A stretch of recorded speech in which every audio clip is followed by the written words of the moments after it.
sizlerle çok kolay bir yastık kılıfı dikeceğiz. 5 dakikada hızlı bir şekilde ve kolayca dikebilirsiniz.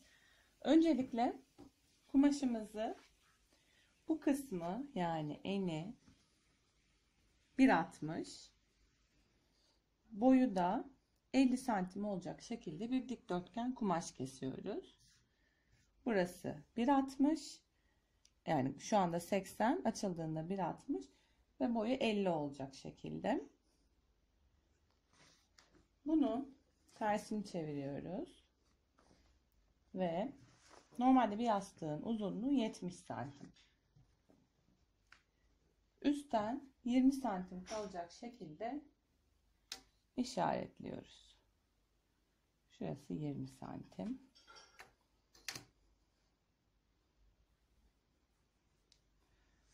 Burası bizim içeride kalacak olan payımız.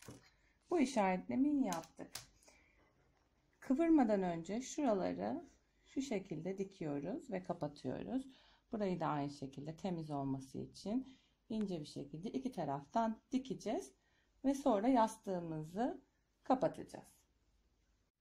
İki ucunu temiz olması için şu şekilde bu ucunu da aynı işlemi yaparak kapatacağız.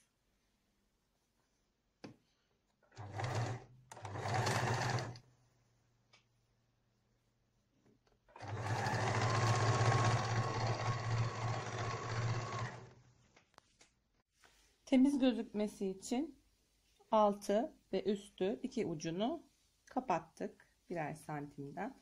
Şimdi şurada 20 santim, kapatmadan önce 20 santim olarak işaretlediğimiz yer vardı.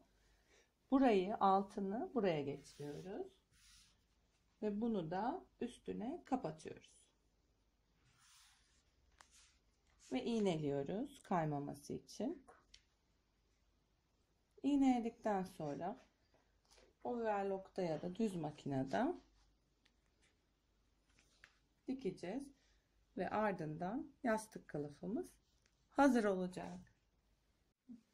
İğnelediğimiz yerlerden makinamızda iki kenarını birleştiriyoruz. Ben temiz olması için ardından overlock da yapacağım. Dikişleri bittikten sonra bitmiş halini göstereceğim. Yan dikişlerini yaptık iki yana da. Overlock'unu da yaptık. Overlock'unuz tamamen sizin isteğinize kalmış. Yapabilirsiniz. Yaparsanız varsa daha temiz durur. Şimdi döndürüyoruz. Şu kapak kısmı döndürdüğümüz. Sonra içine elimizi sokuyoruz. Şu şekilde. Yastık kılıfımız 5 dakika gibi kısa bir sürede hazır. Güzel günlerde kullanmanız dileğiyle. Hoşça kalın.